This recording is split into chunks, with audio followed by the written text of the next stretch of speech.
Good evening and welcome to another podcast of Another Woman's Story. I am the founder. My name is Cheryl Patton Dandridge, and tonight we actually are doing a part two, which we've never done before.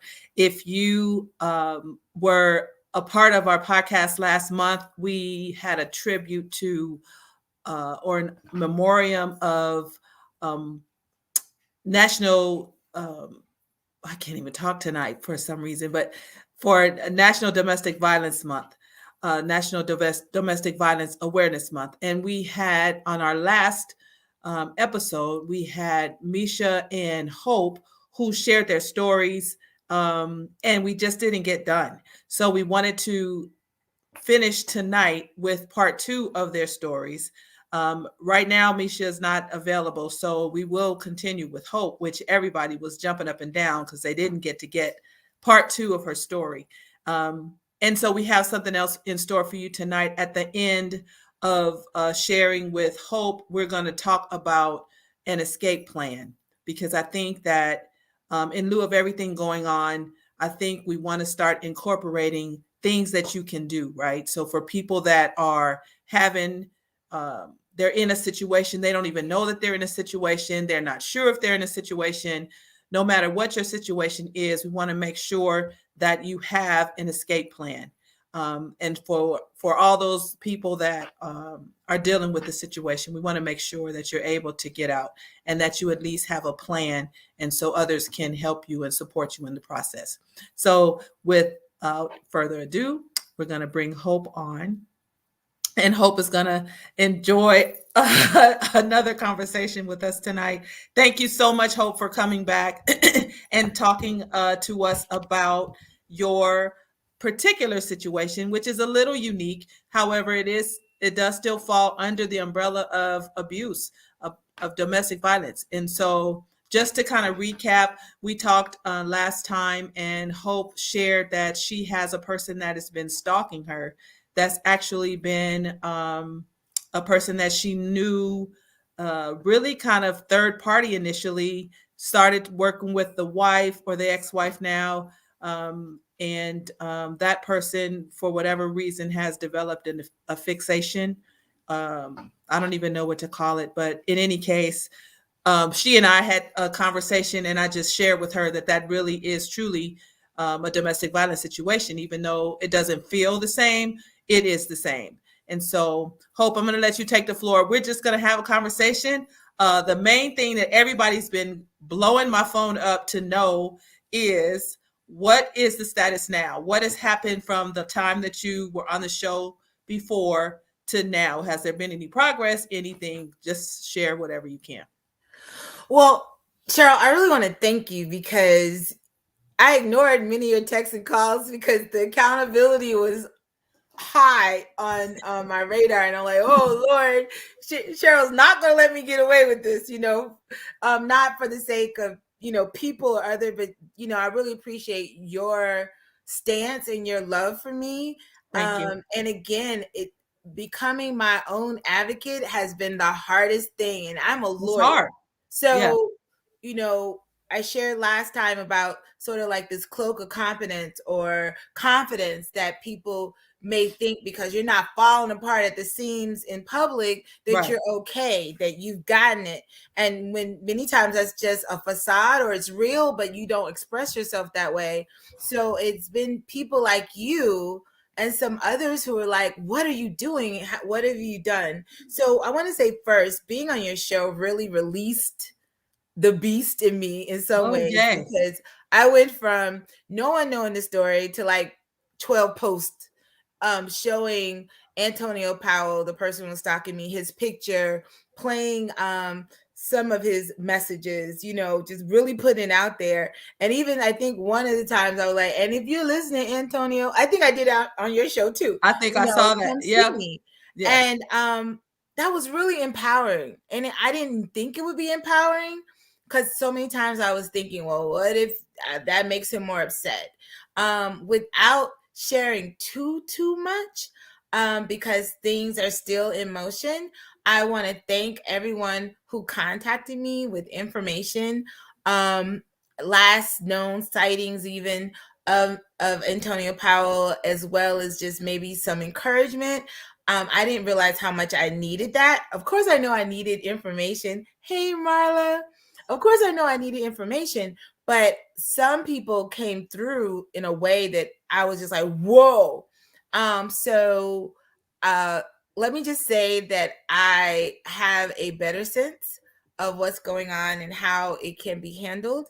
And just because we do share similar people, in case he was watching this, I don't want to, I now understand why people like, I don't want to say too much, but I'm hoping for some type of relief before the end of this year.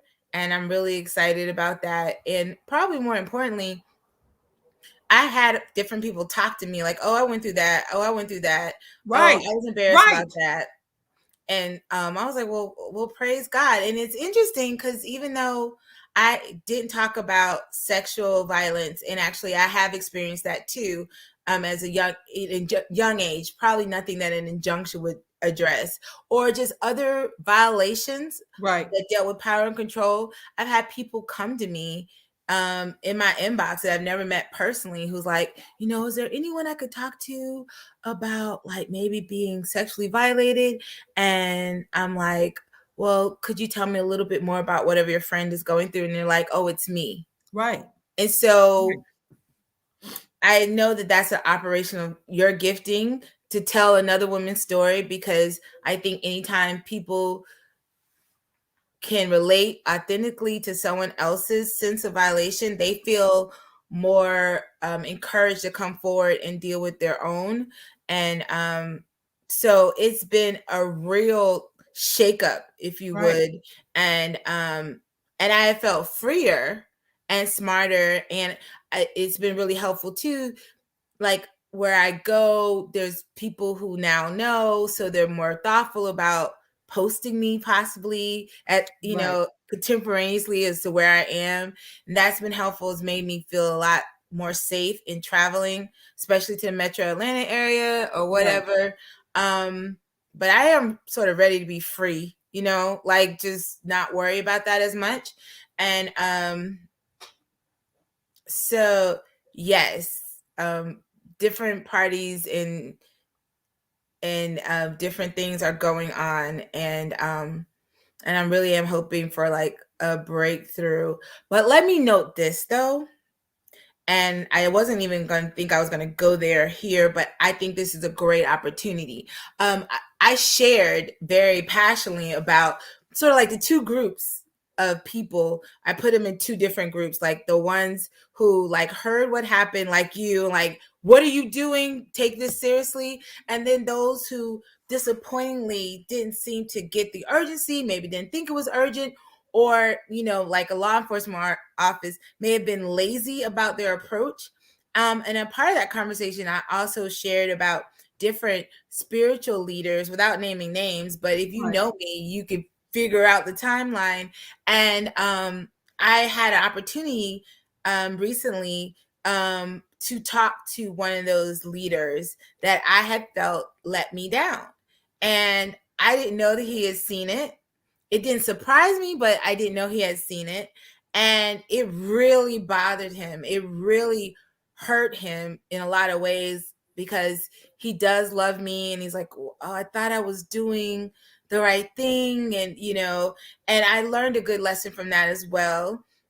Because we had a real conversation, and probably going to follow up. Maybe he needs to come on this show, because I definitely feel like a part of what I'm supposed to do is help educate the church on Right. ways to Absolutely. deal with these kinds of issues, whether it's underage sex, legal consequences of underage sex, domestic violence. All these things are at the church door and sometimes on the pulpit. But he not only apologized to me, but it took, what I was saying, being my own advocate. He was like, who, like, so it was like, I heard what you said and I was so hurt, and I was questioning, like, did Hope come to you? Did Hope come to you? Who are you talking about? And I was like, I was talking about you. And this is how I felt. This is the response, but I also took responsibility in the sense of, let's say responsibility. I also acknowledge that every, first of all, as human beings, we're going to let each other down. And he's never had that situation to that extent happen. Right. He was no longer having that person um, harass him. And he did not remember or intend that to ever minimize what was happening. And he also said, I didn't share with him to the extent of what was happening. Right. So let me stop you there. And so, in listening to what you say, and this is why it's very important, no matter how minor we feel like the conversation is, everybody is not equipped to manage the situation, right? If we, as victims or now survivors, but if we minimize what's really going on, and I know for myself, and I know about you, I know that we have the tendency to make everything pleasant and palatable, right? So we're not going to say, so nobody is really going to say, Hope needs help, Cheryl needs help, because we've been able to manage and conquer and, take on the world and have a whole bunch of problems and still have an even keel. Nobody really knows. And so one of the things that happens in the situation is that the person that's being attacked, or the person that the aggressions are being geared toward, has the, whatever that is, the wherewithal to they've already functioned in the dysfunction for so long that they go about, and it's a normal thing, and other people don't know. This is why the conversations need to be had, because a person that doesn't know, if we talk about what the signs are, if we talk about that we've come through, if we talk about what we needed, when we say this, it could mean that. I mean, so those conversations are so important. And men, a lot of times, really don't know how to respond when you say that. Their first method is to just go and fight and attack. But they're, as a leader of the church, they can't do it that way. So it's like, I don't really know. Maybe if they're not, it's just education all the way around. That's just the bottom line. And that is really good. So I do take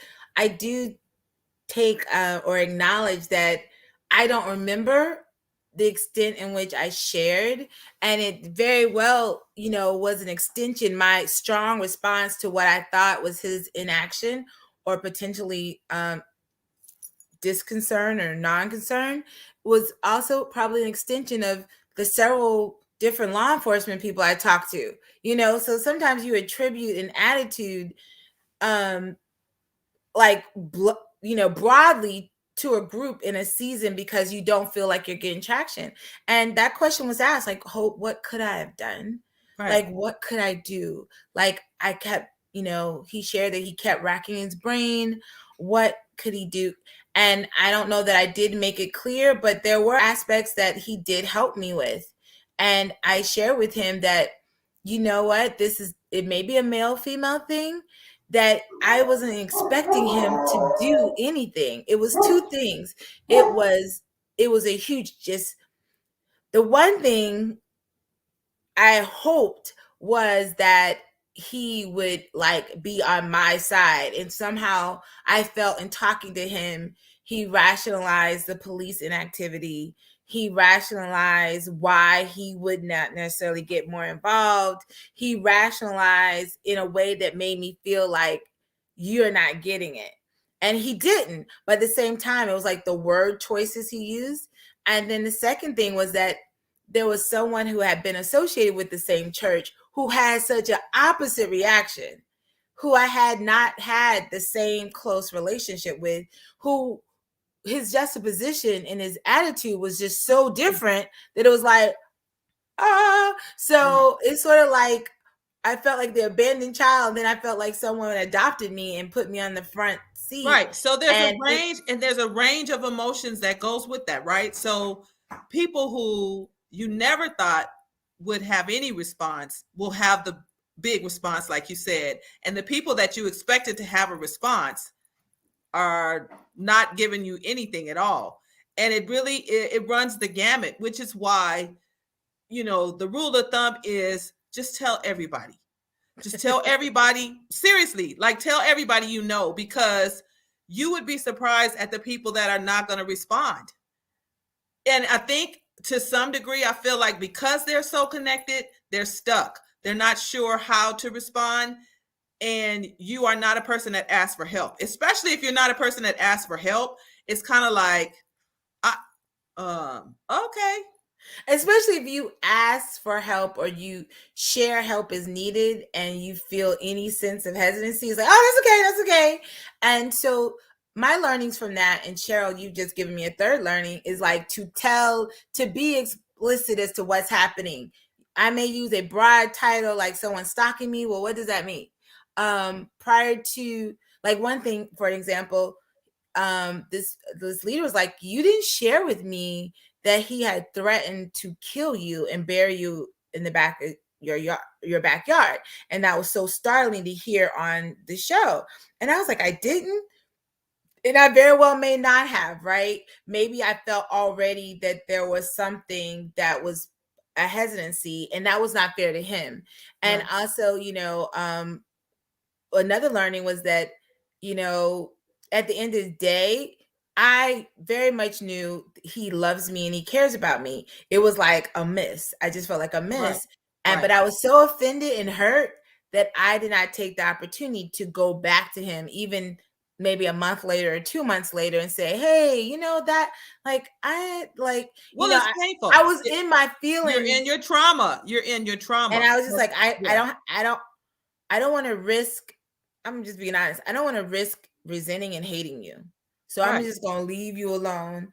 And so he's like, I thought we were closer than that.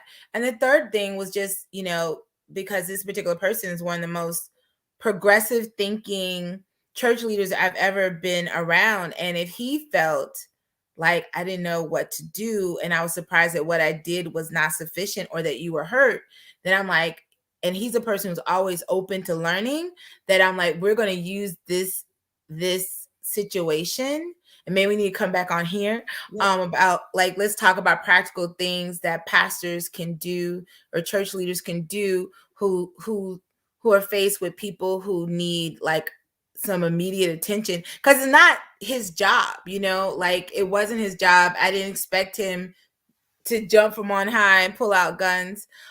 So, but maybe just even language choice, how that can help.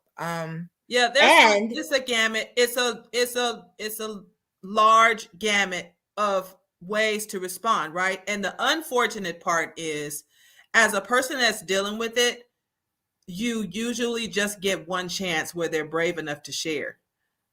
And that's so in true. that moment, if the person does not receive, or they ignore it, or they downplay it, or whatever, it takes so much to share that, because it's so embarrassing and it's so painful and it's so, what you go through, what did I do to do this, or what did I do to cause this? And so when you finally get enough nerve to share that, and the person on the other end doesn't know how to handle it for whatever reason, Right. it creates a whole nother, you have to start back from square one, and you go through that same process. What did I do wrong? Okay, Hope, you didn't do anything wrong. Well, what did I say to him? What did I, all of that. And then you get back to the point where you're about to blow over and you want to tell somebody. And then, like you said, the second person that you told was like, oh my God, you need to change your home. They started. So it really just runs the gamut. And unfortunately, we're not always in a brave space. And so that's why the education is necessary. That's why the conversations are necessary, because sometimes when you receive that information, you may be the only person to receive that information, and you have to know how to respond so that the person can Yeah. change in the process. You know what I mean? Like, it's Even the if it's education piece of it. even if it's like, here's some contact information, Right. or one good thing, and like I said, it's always interesting that I could do this for other people, but it's so hard to do for me. I had a friend whose daughter was assaulted sexually, and it was very a confusing situation. It wasn't quite date rape, it was more like acquaintance rape. And the idea of consent or non-consent, I mean, it's sort of like fuzzy, but either way, the child felt violated. And I'm like, I don't know what's in your state, but I know that every state has a um, a, a commission against domestic violence. It may not be called Commission Against Domestic Violence, but there's a federal grant, and it provides this in every state, and every domestic violence certified center has advocates who will do counseling, who will talk to you. They usually have sexual violence advocates. So it was like, and she was able, and together we looked up in her state, in her city, and she was able to get her daughter somewhere. And so even just having that information, like, I don't know where and who you can go to, but I know that every county has, or let's say every region, because some county, some places are smaller, has what's called a certified domestic violence center. And Right. many of those centers also have certified sexual violence centers. But regardless, right? Like, I'm not dealing with domestic violence in the sense of intimate partner violence, but it fits in that realm. I call them and like, hey, I've been stalked. They're going to talk to me. They're going to provide information. So even just knowing sort of where to go, almost like if you got a business complaint, you can go to the Secretary of State office. They're going to have something there Right. with grievance, right? So to know the different code words of systems and support that's available to people. And let me say this last thing, because I know I can't wait to talk about the escape planning. And for those of you who didn't catch the first show, in short, I represented a wife of a man who was charged with like aggravated assault, and he had a history of mental health issues. That case was subsequently dismissed. That couple went to my church, a really big church that I went to. And then subsequently, when I went to another church that was much smaller, church plant, they also attended. And during that time at the second church, they divorced. And he started off what looked like just an admiration, became like an obsession, and to the point that he was trespassed away from the church. He could not come on the campus grounds.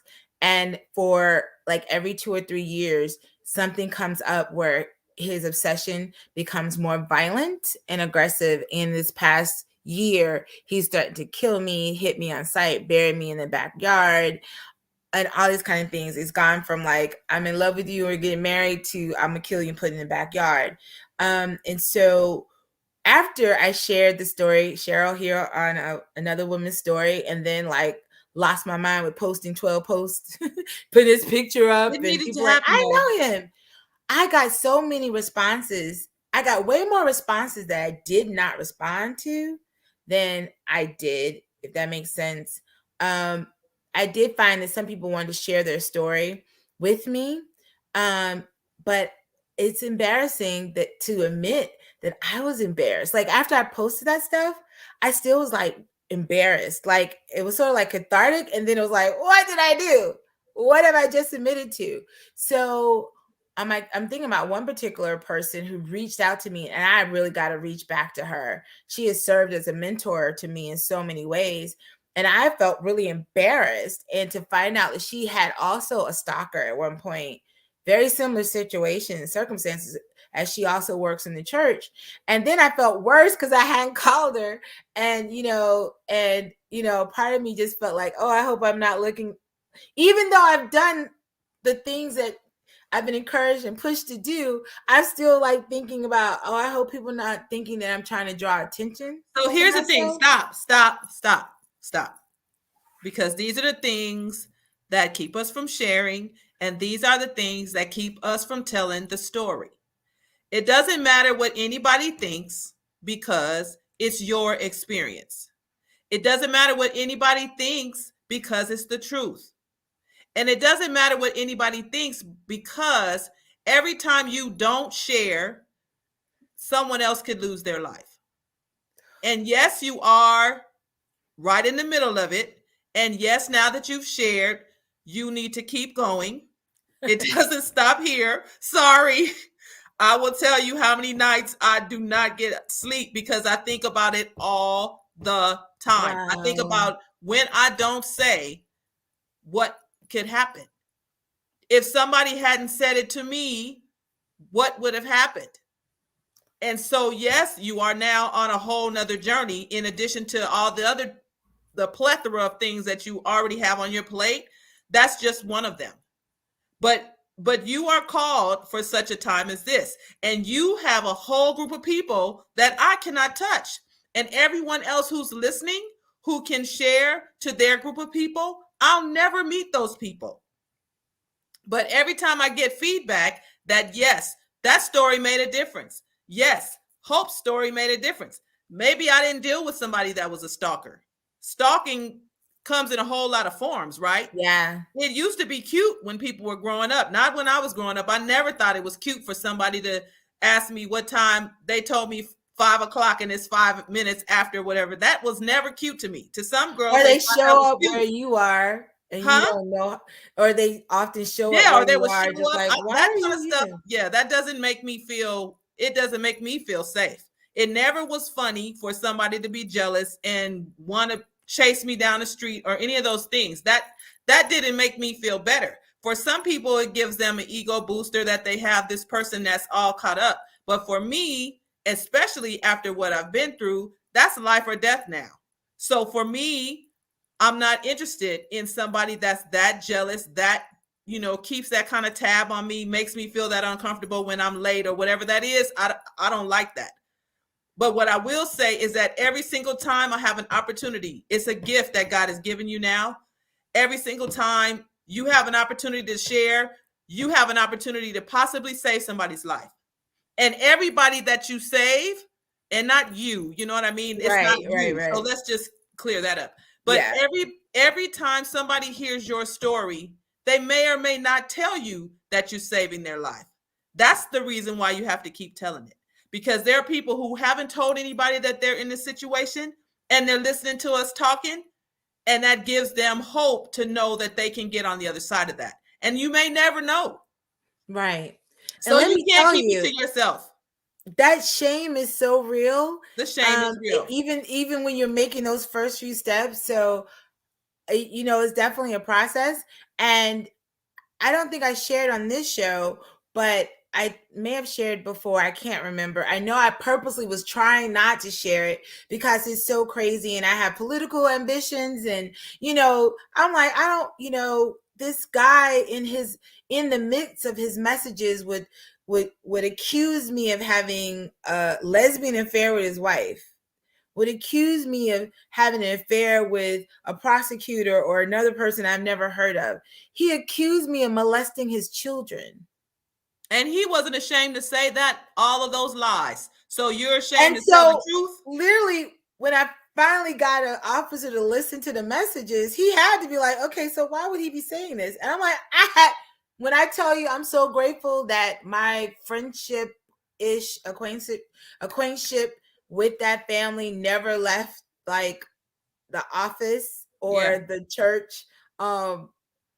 church lobby. It made me redirect and think about like the importance of distance, and especially if I know there's some known issues there. They're like, maybe this is not the person I should take under my wing and like have them, personally in my life. And so I was glad that like by no means was it even possible.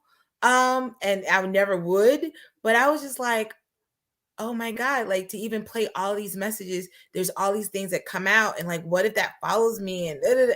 And I'm like, that kind of stuff. So I know in small part, if you've had a sexual relationship with a person, maybe you did some sex videos, or maybe you did some things that you wouldn't want anyone else to know. And this person also, even if it's true or not true, they add it Use to it to all the other intimidate. stuff, and it makes you go like, I don't want to say anything because I don't Right. want this to be talked about. Now it did make me feel better when I was interviewing some people he had dealt with and found out that he had made similar accusations. So at least I wasn't like, why is he You're the saying this only about one. me? But yeah, that's still that sense of like, oh gosh, I don't want to look like I'm drawing attention to myself and it's about me. I And don't just care. all I this don't know that it ever goes away though. And I've been stuff. doing this for a while. I think that it's easier with people that don't know me or don't know him. It's much more difficult with people that have had that encounter in a different way. And regardless, it's still my experience and my truth. And no one else can take that away from me. And I also know that based on the feedback of people who are dealing with it, and thank God for us having conversations about it, that it makes a difference. I don't think that God puts you in a position to make a difference if you're destroying people. And so for me, I haven't really gotten any feedback from him in terms of I'm doing what I'm doing. I don't even know. I would imagine he knows at this point, but it doesn't matter, because if no one had said to me that they had been through this, I may not have come out. Because without being able to see that the person shared my experience and they got out, if they never told me, I wouldn't know that, because I walked around in a hell. I was in a hell by myself. I didn't know how to get out. I didn't know that I could get out, and I thought I was alone. It wasn't until somebody told me, you know what, I dealt with that same stuff. And I'm looking at them like their life is flourishing, they're doing things, they're happy. I never even knew that I could get out until I talked to somebody that said that they had been through the same thing. And I never would have known, because their life was doing whatever their life was doing. But I'm just saying, you have to continue to share the story. And yes, sometimes it's scary. And yes, sometimes it's embarrassing. And yes, sometimes you might even be afraid, but push through it anyway, because somebody's life is on the other side of that. And every single time when you share, and somebody is going to come up to you, even if they ask a question, even if they say, I want to ask because I have a friend. They always do that. I have a friend, and it's really them. And that's okay, because guess what? When I wanted to tell at first, I was scared. So I didn't know how to approach a person. I didn't know how they were going to, if I said it was me. You know what I mean? Right. But just let it flow when it comes out. Everything, you're not going to tell the entire story every single time. You might tell a piece of it. There's a trigger, and then you think about it or whatever. When it comes, let it come. And when it comes out, and it's for the person who is in the area to hear every single time. I guarantee you. And I tell you, I know that I would have handled other situations differently now that I'm going through this process. And I know one of the things I said last time we talked and everybody agreed is like, stop being nice. Like, Yeah. stop being nice. Like, stop feeling like I don't want to embarrass this person who's acting inappropriate. And I just wondered if I would have said, like, do not call me. I had someone else talking for me. And I'm not saying that's a bad thing either. But early on, when I'm getting messages that he's in love with me and that he's fantasizing about me, I just wondered if I would have handled it differently. I would say no. This is why. Because And I don't want to sound like I'm victim blaming either, no, which is probably but the impact of you going through it and sharing it now has a greater impact. And if we believe that God orders our steps, you may be going through this for the person coming behind you. It's not necessarily about you in the moment, but because of what you've been through and because of what platform you have right now that you did not have 4, 5, 6 years ago, you can reach more people with the story and the experience, and you would not have been able to do the same thing. So I believe that it was, I don't believe that we're intended to be victims or whatever, but I'm saying I believe that there's a purpose for you going through this so that you can share. And if you are in a position where you can help with justice and you have a different platform, you can make more moves. As a person who's been in the situation, you know exactly how the victim is feeling. You know exactly how the survivor is feeling. You know exactly what they go through and the fear and things like that. So now you can connect the dots with the police department. Okay, now I'm working in the justice system. I need to put some things in place. You may not have had that platform years ago. You know what I mean? So for me, don't ever think about, if you could have done things differently. It happened exactly the way it happened. So you could be right here where you are right now, sharing your story and helping to save a life, period. Well, I think about Can we say that? think about similar situations that are not stalking yet, but Yes. could be. And if I was a different person, could have been considered stalking. Like there was a deputy sheriff at the Fulton County Courthouse, and who I don't know what he thought he was doing. He may have been my age, but I thought of him as older. But it seemed like, I don't know when it happened, but that I noticed that every time he was around me, there was an excuse to touch me, whether it's, ma'am, you need to move this way, or, and so it hit me one day, and I'm like, dude, why are you always touching me? And he's like, oh, you don't like that? And then he intentionally figured Oh, out a way to brush against me or to touch me. Thank God I didn't work under him or for him. I didn't see him all the time, but I think about how when we have this Me Too movement stuff, I'm like, you know what? Like, that was really crazy. And I should have reported him. I should have reported him. I right, should have, once I asked him to stop and he kept doing it to the point that I would look and see what deputy was working in what courtroom, um, that I should have reported him.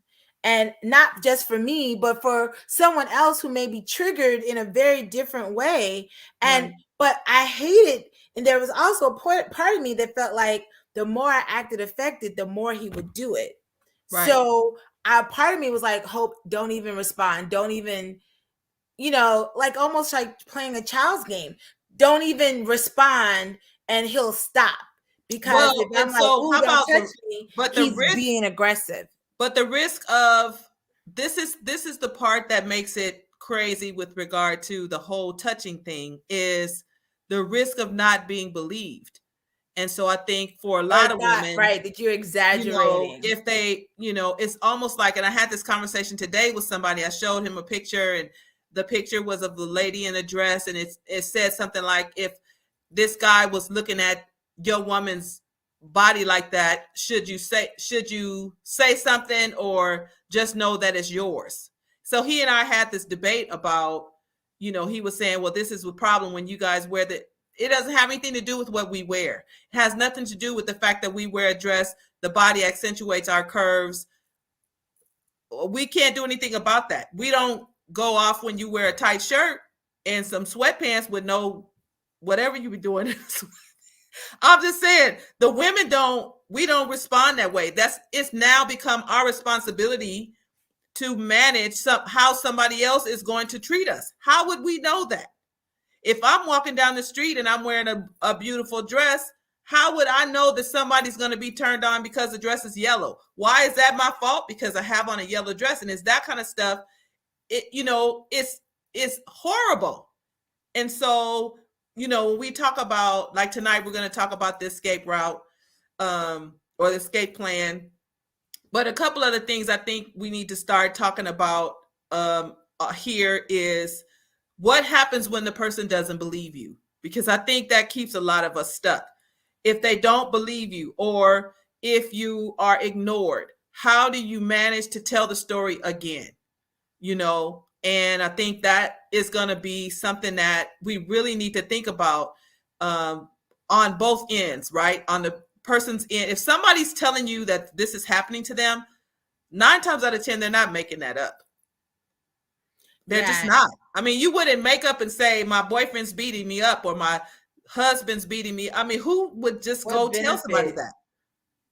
You You know, know, I definitely feel like in when they don't believe you, just keep what you were just sharing. Keep telling the story until someone gives you traction. But I know it is exhausting to have to repeat yourself. So even if you're not much of a writer, but if you can write down and a diary of when things happen, because over time you forget. You even maybe forget your response because you may be so traumatized it things are a blank.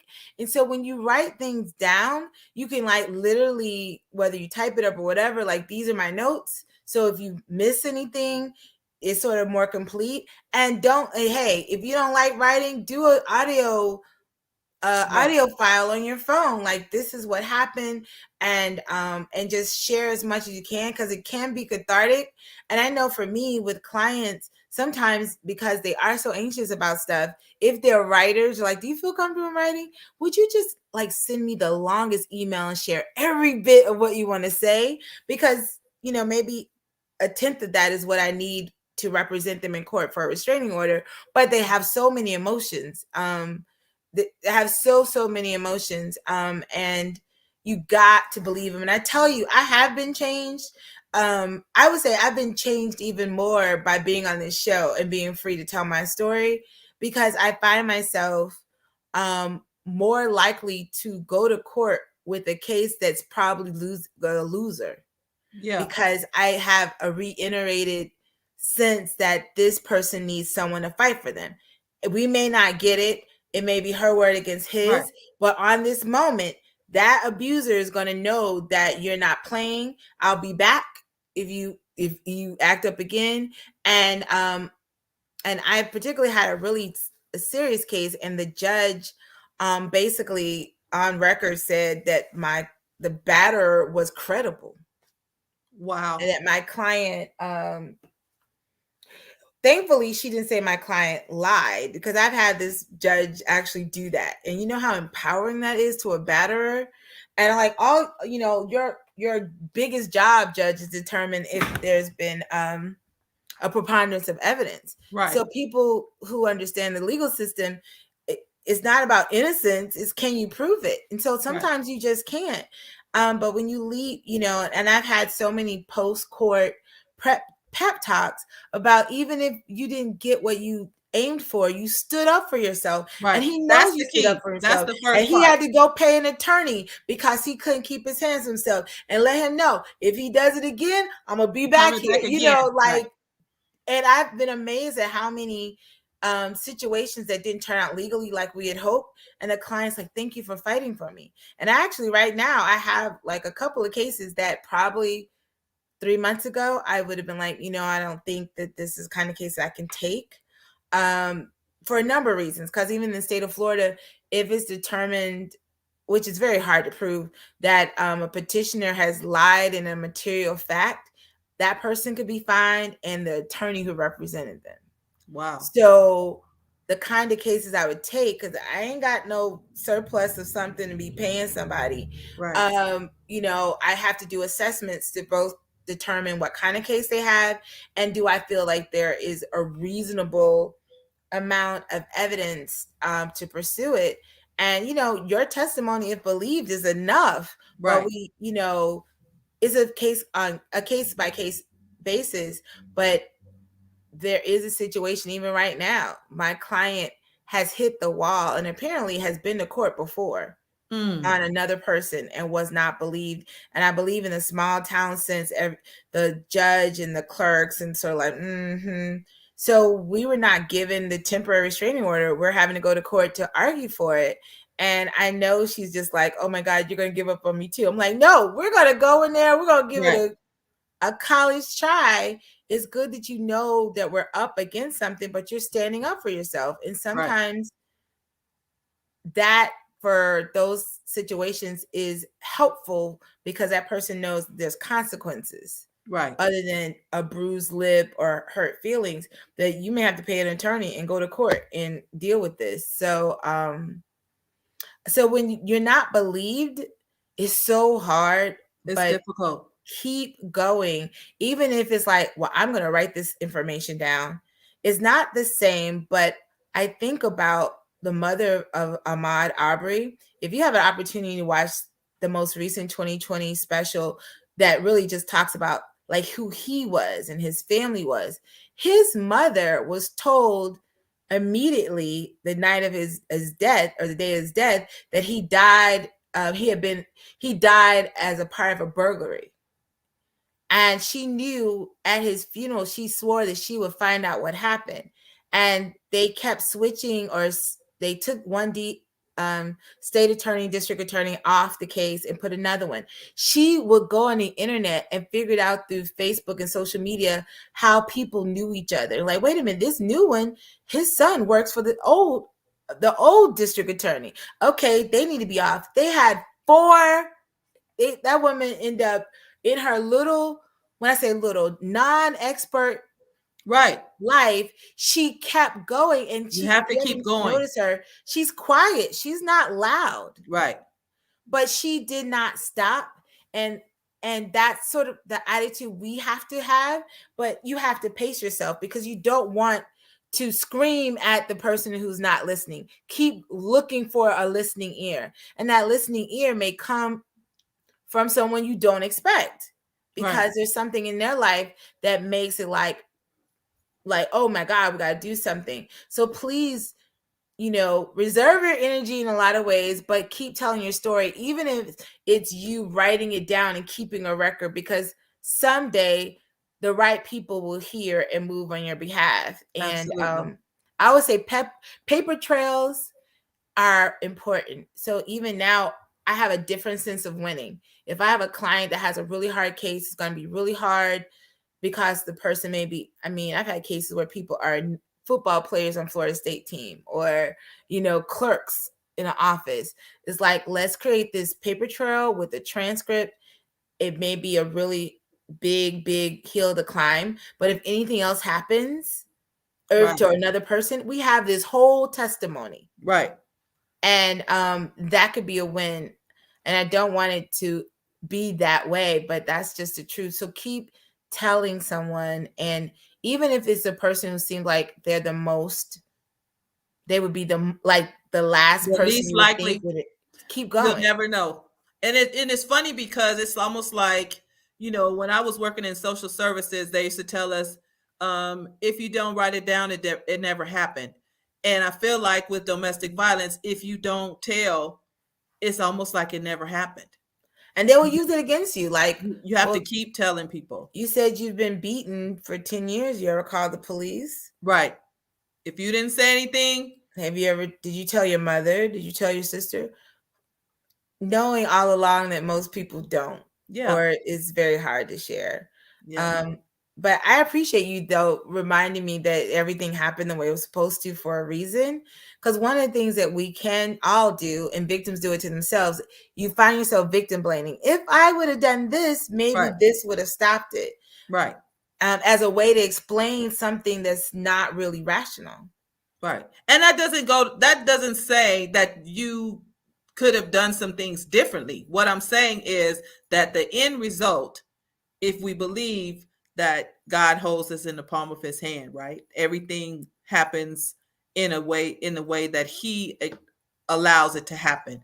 But I do believe that we are here with a voice, with a platform, and we're supposed to do something with it, not just sit on it. And not just me, because guess what? I don't live in, let's say, Los Angeles, California. There's somebody who's in Los Angeles, California, who can do the same thing, create a show for that.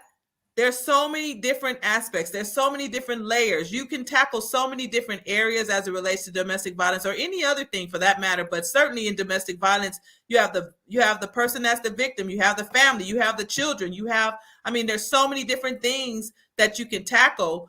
Just continue to tell the story. Just continue to And tell let the me story. say this, because this may help somebody watching.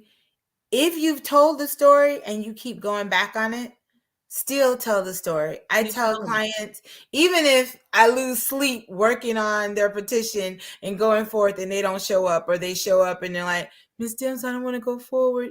It's almost Thanksgiving, it's Christmas. And I can think about all the sleep I didn't get because I'm trying to protect you. Like, those who work in the profession, and particularly, we are trained to understand that it takes often many attempts to be free. So I don't ever want people who may have told their story, got tired of it, or went back to that abuser or whatever, and then they're shamed further to say something, because they're like, wait a minute, when he did that to you before, he bought you a ring and you went back. So what? Right. Because guess what? The statistics show that it can happen 6 or 7 times before they actually leave. Before you actually leave. And I'm trying to think how many times I went back. 3, I think. 3. But you go back for different reasons. You may go back because you have nowhere else to go. You may go back because somebody didn't believe you. Let's talk about that. So if you told somebody so that you can get out, and they don't believe you, you don't have anywhere else to go. Which is why the education is important, which is why The people who have not been through it need to understand what it looks like when somebody tells you something, or you need to notice the signs so you understand how it looks, right? Okay, so we're going to move on because we can talk about this part. One of the things that we talked about the last time you were on the show, Hope, was we talked about an escape plan. And it is so absolutely necessary. So whether you feel like you're in a situation or you're not, if you know somebody, everybody needs an escape plan, right? At any given time, anything can happen. And let's just face it, we need one anyway. I mean, it is we just smart. need to have one anyway. We need a fire plan. I don't have that, but in any case, we're talking about an escape plan. And so many times, the woman has to, and again, we're talking about women, we have to leave with nothing, or we have to leave with just our kids. In my case, I had to leave with just my kids. I didn't have anything else. I didn't have time to go back and look for anything. And so I wanted to show how we can use an escape plan to assist with someone that may need to escape, or they may need to just gather up information or gather up things. So I want to see if I can pull that up on the screen really quick. All right. So and on that, I don't know if we can zoom in. So Hope, I'm going to pull you off the screen, but we can still hear you. Okay. Nope, we can't hear you. Hold on. Can you hear me? Okay. I can hear you now. So let me just share this with all of you who are listening. If you have access to your computers, which I'm sure you have, if you go to our website, Another Woman's Story, and you click on the tab that says What's New, I put this PDF form on the website. So if you know anybody, just to have it for yourself, right? I'm just going to pull it up on my own computer here, just so that I can tell you kind of what's on it. And it's set up so that you can use it. Really, you want to use it for, obviously, in case of emergency. I tried to pull it up, so I can't see that right quick. So I'm just going to look at what I can see on the screen here. Do you want to do share screen? Yeah, let me see if I can share screen. Hold on. Good idea, Hope. Hold on. It's only from all the times. All the times. All right, let me pull up the PDF. But basically, I created an escape plan for us to take a look at. I'm going to share my screen right now. So you're going to make me look for my glasses. Get them, girl. I've been trying to be cute. You're still cute. Thank you. I'm gonna just lean over. Let me see. I think I have to open it. Ah, yes. Can you see that? Yes. All right. My glasses, I can see. I'm trying to get the ring light off of my. So okay. I don't know if I'm on the screen anymore, but basically, what I wanted to do, and this is a rough draft from Another Woman's Story, right? So you have the freedom to make changes if you need to. Again, if you go to the website, anotherwomanstory.com, and click on What's New, it's in a PDF format. And so just to give you a little bit of a backdrop, I created this kind of it's a pretty form so that it looks kind of unassuming, right? Has a little flower here, but it really is a serious document. And it's really kind of something that you can use. It's in plain sight. So hopefully you'll be able to use that. But let's just look at a few of the things that you would need. Copy of the following items, right? Your driver's license or your state issued ID. These things you want to make copies of. So what are you doing with the copies? So what you want to do is have several copies in different places. If you need to leave quickly and you don't have an option, You want to have a copy of your driver's license, birth certificates, social security cards. And again, this is if you have children, you want copies of their information as well.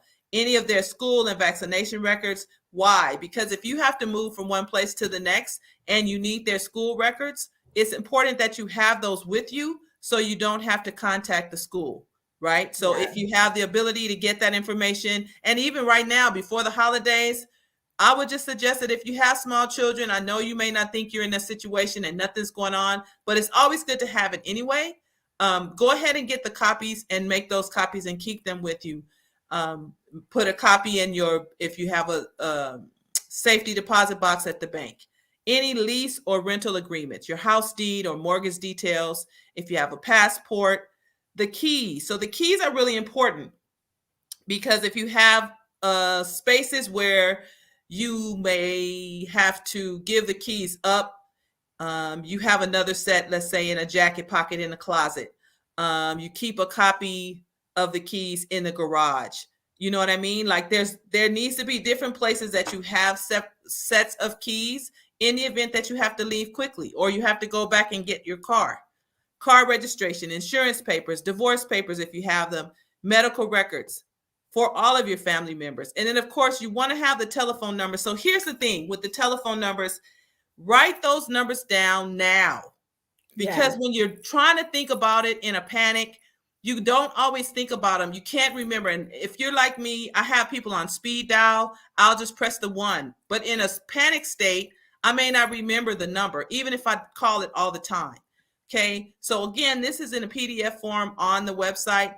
If you download that, you can print that. And again, you can make changes if you need to. I just wanted to kind of give you a basic for the things that you want to make copies of. The bottom half of this form is really important. So with regard to leaving quickly or letting other people know, one of the things that we established is a code word. So if you need help, if you have 3 people in your circle that they know something's going on, or they're people that you trust, they need to have a code word. If something happens and they call, or you call them by accident or whatever that is, and they reach out to you, whatever that code word is, that's a trigger for them to call the police or get to your house as soon as possible. And then you want to know who knows your code word, right? Sometimes, depending on who you use as your trusted person, when they show that they aren't to be trusted anymore, you may need to change your code word. You may need to change who knows that code word. We always want the number for the domestic violence hotline, which is 1-800-799-SAFE. I try to put that up every single time so you have that in the back of your mind. But in between, take small items, your underwear, your toiletries, or hygiene items out of the house, sanitary napkins if you're using them, and store them with a trusted friend or family. I have a girlfriend and I told her, as things start happening, her husband is not really uncomfortable with the fact that we're together. And I just told her, just start bringing stuff over. When you leave the house, it could be in a trash bag. It could be in a to-go bag. I don't care what you bring it in. And let's just start putting some stuff together, kind of to put that together. So if you needed to leave, you already have things that you need. So you're not trying to go back in the house to get those items. Stockpile the cash. I know we use cards a lot, but start to consider keeping cash on hand. Put it somewhere and start to stockpile it as much as you can. You know why? Because when you leave, you cannot leave a trace. You cannot leave a trail. Credit cards leave a trail. You need to start thinking about that with regard to cash. Okay? Keep that with your clothes or with your keys. Again, we talked about copies of keys, putting them in jacket pockets, in the garage, etc., hidden from view. And Hope and I talked about this earlier, telling everybody that you trust that you know about what's going on, establishing a safe place to go. Talk to your friends or your family about if something happened, if anything happened to me, we're going to meet at this place. And with those same people, if you're in a situation that's really serious, you want to check in with them often, every night at 8:00 or every 3 days at 3:30 or whatever time that is, just so that they know if they have not heard from you, they need to reach out. If you say your code word, then you're in trouble. At the schools, establishing authorized people to pick up your children from their schools, and specific instructions if there's an emergency pickup. For example, if your husband or your spouse or your boyfriend goes up to the school and there's no indication, or he says that this is an emergency, there should be something that you have in place at the school that they need to indicate to you that that person went to go pick them up or is at the school to pick them up. What should they do? You should be the ultimate decision maker as it relates to, yes, these people can pick my children up. Informing your neighbors, especially if the perpetrator no longer lives in the home, so that if they see him come by, if they see a strange car, things like that, you can be notified.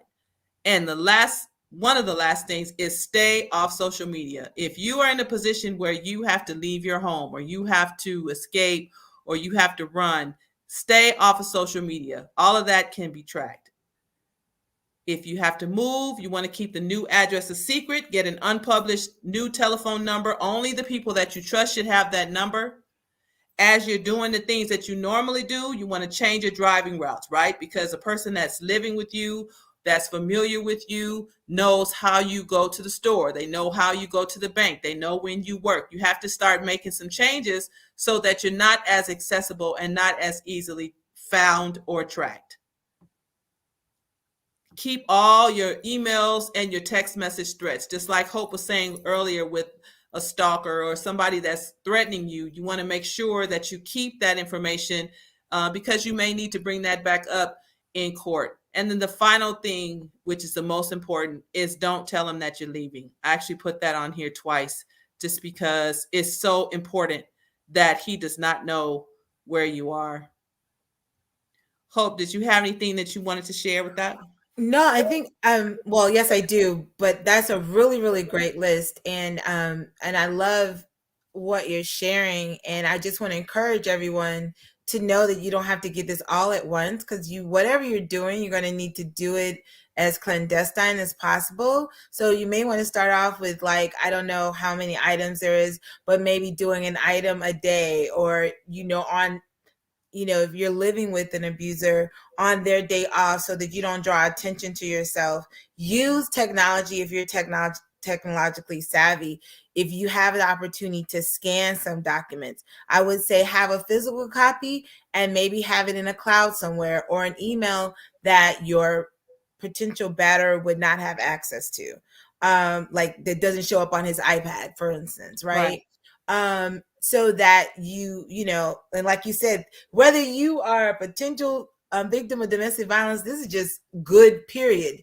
Right. If you needed to leave your home, is there a fob that you could take with you, or papers? Like, what would you need? And I would also encourage, and you actually alluded to this, when you have a cell phone, please consider not using it when you Yeah. escape, because your GPS is maybe on, or there may be spyware, Yeah. you know, on it. And I know that, just as I mentioned, domestic violence or certified domestic violence centers are in every region inside of states throughout the country, that help, that's partially funded by federal funds, but there are also shelters. And I know shelters get a bad rap. Domestic violence shelters get a bad rap. And I understand it. Nobody chooses those routes. But if you're feeling in danger and you need a place to stay, especially if you're a female, especially if you have children, don't not use those opportunities. That Yeah. often people stay only a few days. Some people stay up to 40 days, but your life is worth it. And so having those documents can very much help you, because you don't have to necessarily feel like you have to go back to that home to gather those things. And that's what I say, just to stop you there. I will say, even from my own experience, it is so frustrating to not have what you need when you're trying to get new resources, right? Because the first thing they're going to say is, are you who you say you are? What about the kids? Do they have their school records? When I tried to put them in a different school, when I left, and I didn't have that. And so you don't want to have to call back to the old spaces to get the information. And the reason why is, just like you are assumed lost, if you go back to the school and he calls the school and they say, well, Cheryl just called to get Okay, how did Cheryl call? Where was she? You know what I mean? Like, you cannot risk anything. You cannot risk, if you decide that you're leaving, you cannot risk anything. Have everything that you need with you. And it seems like, okay, I don't have to worry about that now. But trust me, in the panic, in a life or death situation, you don't have everything you need. So now is the time to think about it. Let me put all these things together. I'm not in a situation. I don't have to panic, because when you panic, you can't find a social security card. I don't know where the bank statement is. I don't remember, all of that. And then you start using your phone. And it's things that you don't think about. You really don't think about it. When you're in a panic, the first thing you do is you want to call somebody. And you cannot, depending on how the person is that you're dealing with, they could be the dummy, or they could be super smart, or they could be anywhere in between. But once a person gets riled up about the fact that they don't have power or control, you never know how they're going to respond. And that's And the part that you want to avoid. And can I note this? And everybody's situation is so different. Absolutely. I'm definitely a person that you should have somebody you trust that, you check in with. But also potentially consider, especially married couples or people who've had a long history, they share a lot of friends. Like the wife may be cool, but the husband is, that sometimes I suggest to clients to not tell anybody where you are. You check in and say, I'm good. Right. But that way they're not even cracked, or, pillow talk with their husband, or just unintentionally, Right. Like, well, you better not go to Broward. Like, why all of a sudden you cared about Broward? Right. Broward is a county in Florida. Right. And so sometimes just taking that information out. I recently had a client who, especially since, were they married? No, they're not married. So the default custodian, where legitimacy hasn't been established, is the mother. I'm like, forget this paperwork. Go to whatever state you need to go to. Right. And And figure it because out your once you get families are there. close, don't tell them. Yeah. Not even the person who would take it to their grave. Wait until you get in that place and establish yourself and just check in. I'm okay. Well, here's the So that thing, person's and I not didn't even realize pressured that, by police. but I didn't Like, recognize that for myself. I didn't what'd you recognize say? that for myself. I didn't recognize that for myself. And we had friends for both sides, right? Where we dealt with other couples. We got along. We went to different places. We ate at each other's houses, all that stuff. And I didn't realize how important it was for me not to say, until I talked to somebody and she said, well, I was going to have him over for dinner. I didn't know how you felt about that. And then I thought, okay, I can't talk to her anymore. Like, I didn't mean for it to be that mean, but it was that serious. Because they didn't appreciate the type of danger you were in. They didn't know, but they didn't know because we don't tell. That's why they did. I can't fault her. And I didn't want to alert her. And I just said, you know what? If you want him over for dinner, he can come over for dinner. And I just knew at that point I was not going to talk to her anymore. Wow. And I left a lot of relationships for that reason. And sometimes you have to make those decisions. It's Absolutely. Not personal. It's your, and sometimes those kind of people too are not the best to tell all the details to, because in their own curiosity, they may find themselves talking about you. And I only mention particularly married couples having sometimes challenges when it comes to children. I've had clients who through the grapevine heard that they were going to be up for kidnapping charges, all kind of stuff. I'm like, if y'all are married, you both have equal rights to your children until a court says otherwise. Right. So don't get caught up on the kidnapping and stuff like that. And at the end of the day, there have been situations where I'm like, the judge says you got to turn him over to this person who who's abuser.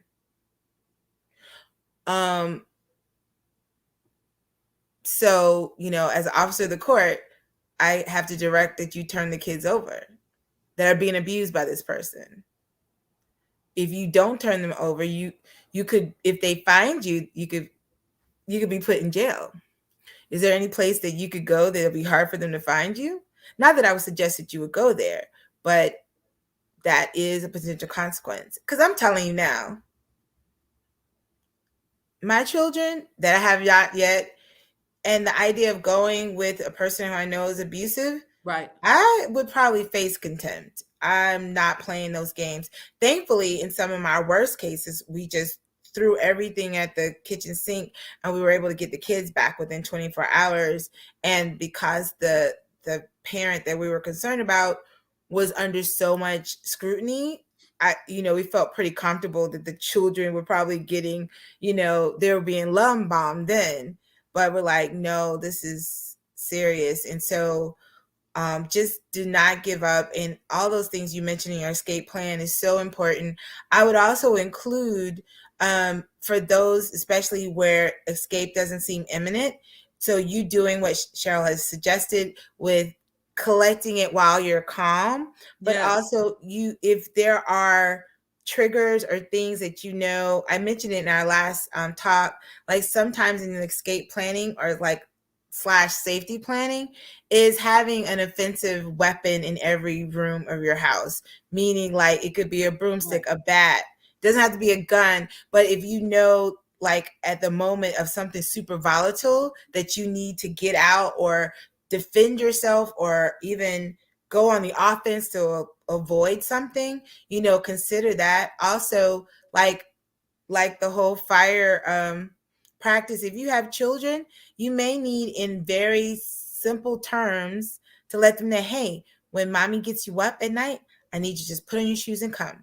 Right. Who are you gonna get us up? I just need you to remember, just put on your shoes and Be come. really You quiet. You may can make need it to a get them game. prepared. Huh? You can make it a game. You can just say when I wake you up in the middle of the night, we're going to be playing the quiet game.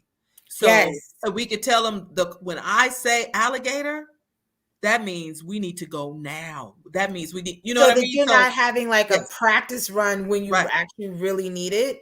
And certain things that when I was doing some safety plannings that I didn't think about is like using the alarm to my car to signal to anyone in the neighborhood that the panic alarm to my car. I right, have a a house alarm now, but before I had that, like the way my house is, the way I park my car, I literally can put my key to the window and that turns on the light and a horn. right. Like that could be Anything, a anything. lot of people think about like, oh, I need to get a professional alarm system to my house is connected to the police. If you can't do that, consider getting from Walmart one of those $20 cameras that attaches to your cell phone Yes, that is motion detected that you stick on the outside and has a battery. And so if someone comes through the night, it'll beep or something so that at least you feel like, okay, I need to be mindful. And this is when people are separated and they're not right. living in the house anymore, or you want to see if someone's at the house when you're not there. They're almost with every high tech way of trying to protect yourself. There's a cheap, A cheap, cheaper way thrifty to way protect to yourself. try There to is. maneuver it.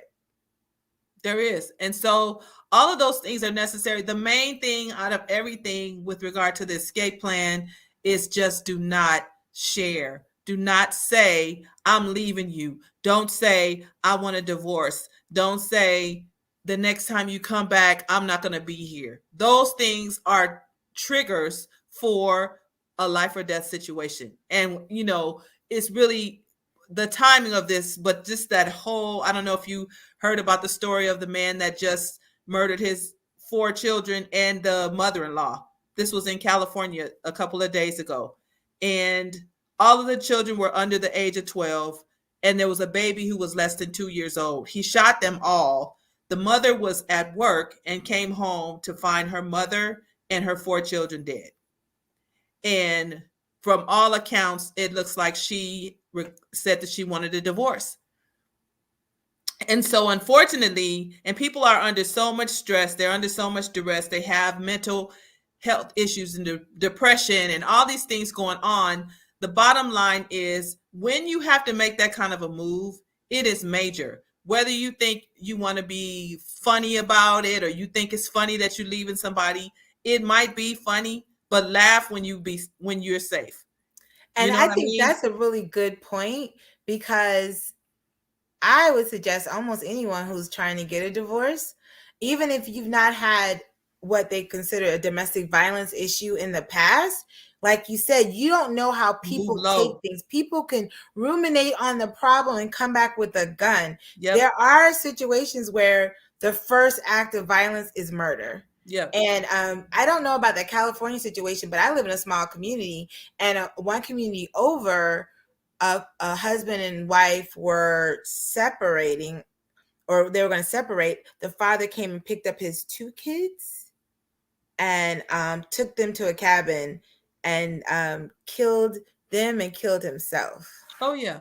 And you know what's so crazy? I think to about my get own back at the self. wife. But I To think get, about, and I was just telling somebody this today, when I think about myself and how that could have been me, because when I left and had just gotten tired, really keeping the kids, I had four, just trying to do, and I would meet him halfway, like 3 hours out of town to meet him. He drove three, I drove three. We met on the side of the road at a designated spot, but you know what I mean, like off the highway. I gave him the kids. I would drive back by 3 hours. He would drive this 3 hours back where he was. And what I'm thinking is how that could have gone in so many different directions. Number one, we were under restraint. He was under restraining order. That's the first violation. Number two, I went by myself. Number three, I don't know where he was taking them because I didn't have his address. And number four, when he saw me, all those times that I went, like every other weekend or whatever, I don't remember how many times we did it, but we did it several times. He could have done something to me when I went to see him. Nobody knew where I was going. You know what I'm saying? Like you don't think about it because you're comfortable in your own self. I was, had been away from him for over a year and a half, but so many things could have happened. So many ways that I was in danger that I put myself and them. And then when I left them, if he was gone in that direction, he could have done something to the kids.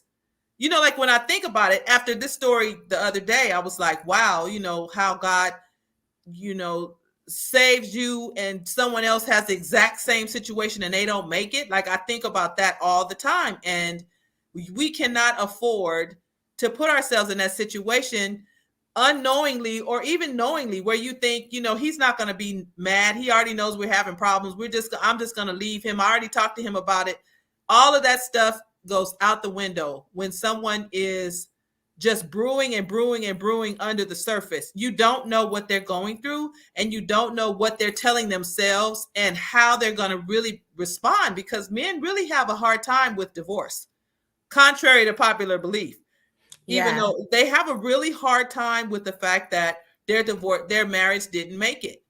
And you can't afford, your life is on the line. So if you have to make that kind of move, make that move under the radar. Don't I do all agree. this taunting in his face and all this stuff about how you gonna be and who you gonna be with. Because sometimes that also is our, or I It's a say our, defense. it's a woman's attempt to try to regain control emotionally, but it wouldn't serve you well. It can almost make you look like you're cold, but you need to be smart. And especially if you have children, you need to be really smart. And nowadays, even with restraining orders where children are allowed to see the other Other parent, parent. like you meet at a McDonald's, my preference, you meet in the parking lot of the sheriff's office, Right. like somewhere that if something were to happen, there's going to be a lot more accountability. Right. But everything that, actually, I'm going to take that list. And because that's just good old, like if something were to go down Yeah. right now and I had to leave, A what fire, something that's unexpected. where would I have Tornado. all this information? So it's good Just to have it anyway. Just to have it anyway. And it's funny because you think about the people that have been in situations, let's say like Louisiana, when they had the floods and all that stuff. All those documents were lost. Everything was gone. If you had a copy of what you needed at the bank, let's say, your assets, your recovery time would have been maybe cut in half. I mean, the resources were what they were, but a lot of the people did not have what they needed. They didn't have the copies of their medical records and their social security numbers and things And we like that. And always so, never, or we rarely think it'll happen to us. So that information is just good old fashioned escape period 101. I think about how many times, especially as a primary care manager for my parents, that they're like, okay, what medicines are they taking? And right. then I'm like, I'm excited because I know the names, but I forget the dosages. And I'm like, why can't I keep that list in Right. my phone? You You can know, take a picture of those things. You can take a picture and it has the name on it or whatever, or save the little receipts when you go to CVS. They put it right on the bag. Just different things like that. But in lieu of the holidays, we wanted to at least get something going for those of you who plan to make a big move by the end of the year. You at least have your escape plan if that's your route. You have your escape plan. I'd suggest, again, if you have not already done so, to go to www.anotherwomanstory.com. We have the PDF right there. You can download it. You can make adjustments to it if you want. And certainly you can use that as a guide to at least get you going in the right direction. And we're not saying that you have to leave this person, but what we are saying is that you want to be safe if you have to leave this person. And it's always good to have that information because, again, in a moment of crisis, you're not going to remember. So the numbers for the trusted people, put that on the back of that document and you'll have everything in one place. Amen. Amen. amen. Hope, it's been wonderful talking to you. I want you to hold out because we still have some things we need to talk about. So please, thank you for coming, and please hang out for just a little bit so I can close out tonight's episode. No problem. And Thank you. thank you for having me. Thank you, Another Woman's Story, your podcast family. It's been an honor to come back twice. Thank you. And I'm already trying to write a script to come back again. Yes, do I that. And we appreciate need this. that would be excellent if we had somebody coming in from the clergy family, because we can talk about some things and what would help them, because I certainly would like to expand this if we can. So yeah, that's a great idea. Wonderful. See you later. Thank you all so much for joining us tonight. I know this was a little over time, but we definitely want to make sure that we talked about having that escape plan. We wanted to talk about Hope's story and her journey toward freedom. And we're going to be praying that everything is resolved as it should be. If you have any questions, please reach out to us. Our website again is www.anotherwomanstory.com.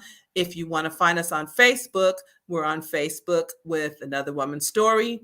We're also on Instagram, Another Woman's Story. Certainly, if you have a situation that you're currently in, I would like to stress that you do call the domestic violence hotline, and that number is 1-800-799-SAFE. If you have any questions, please feel free to reach out to us. Please feel free to comment. If you want to talk about your story, if you want to come on the show, you're welcome to do that. As always, please be safe. Continue to share your story, and let's save one woman at a time, one story at a time. Love you all. Have a great evening.